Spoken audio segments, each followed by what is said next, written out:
this game. Now, my biggest question, and I always tell y'all, is can Lane Kiffin win the big game? Right? We've said it for years. It's like they're always in position. They're always having big seasons. I think 6-0 in the year so far this year. But they can never win the game they're supposed to win. Now it's tough because you're playing a good Georgia team. Y'all know how I felt about Georgia, right? And I said obviously in my post this week, I said I don't think Georgia wins the SEC championship game. Now some people got them slipping up in this game against Ole Miss. I got Texas giving Georgia their second loss of the year, right? Now this would be a tough time to get the second loss early against Ole Miss. But they going with QB1, and Trinidad Chambliss, right? He has to protect the football better. He has to play better, right? But you can't tell me for Ole Miss your offense doesn't look better with him at the helm over Austin Simmons, who has struggled mightily this year. Your offense looks precipitously better, right? With him at the helm and him at the front. We know about the pieces you got, obviously, on the back end. You know what I'm saying? We know your downfield threats down the field, and we know you can run the rock too. You know, we know about Caden Lee and what he can do with the ball in his hands. You know what I'm saying? We know how explosive he is with his yards after catch ability. You know what I'm saying? We know all that. But it's always these type of games, Ole Miss lose, and then it spirals out of control. You know what I'm saying? And we don't want to see that. Like I said, Chambliss has done good this year. 1,286 yards passing and 12 touchdowns so far this year. Only one pick. What you want to see from your quarterback? You want him to take care of that football, right? And we know about obviously Keywan Lacey in the backfield, only a sophomore from Dallas, Texas, 587 yards and obviously 8 touchdowns. My big key in this game: establish the run. Plain and simple. You got to do a threat quarterback in Trinidad Chambliss, excuse me. Establish the run with Lacey and him.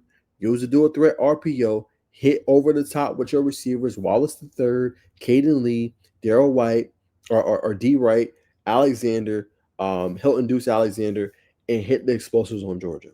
That's going to be your only chance, because if Georgia can go and they can pin their ears back, what a CJ Allen, what a Quintavious Johnson, with obviously the pieces they had that can rush the passer, good damn luck. Good luck. And because they pinning their ears back, and then they going and getting the ball back to their offense. And Gunnar Stockton can run that system in the game he can run with all the weapons that they have, despite a lot of the injuries they suffered this year offensively. We know the offensive line is potent, despite having true freshmen in there and Juan Gassett and a Dontrell Glover. It doesn't matter, right? Georgia is a top-tier offensive line in the country. So it starts with Ole Miss. Start with establishing the run with Keywan Lacey. Use your weapons over the top. We know that the downfield threat ability of a Hilton Deuce Alexander. Go along with obviously a Caden Lee and a Wallace the third, and you should be able to come out on top in this game, because you also have a very formidable front defensively as well. You know what I'm saying? But this is another one. How do you answer a punch in the mouth if you Ole Miss? Because it's going to happen, whether it's early in the game or it's later in the game. How do you handle a punch in the mouth? Because you can come out in this game and be, oh, whoa, Ole Miss is up 17-0. But then Georgia comes back.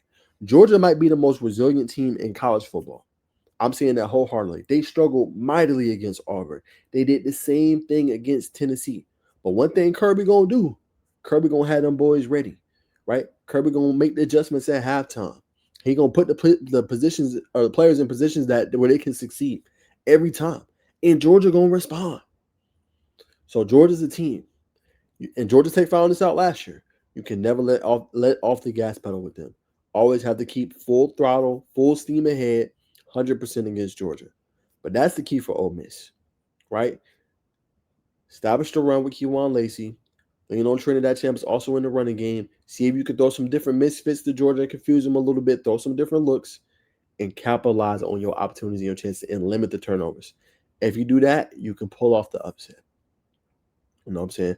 But till then, I'm gonna go Georgia, man. I'm gonna go Georgia. I personally don't have them losing until they face Texas, right? I think they're gonna go scotch free until they face Texas. I know previously I said before the year about Florida.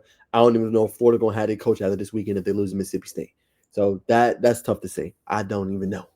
But what I'm gonna say is I think Georgia comes out on top. Till I see it from Ole Miss and Lane Kiffin in these big games, I'm going to refrain. So I'm going Georgia Bulldogs. Major victory over Ole Miss. I'm going to go 24-10 victory for the Bulldogs. They flex their muscle a little bit, and Georgia emerges as a top 5 team in the AP poll when it comes out next Sunday.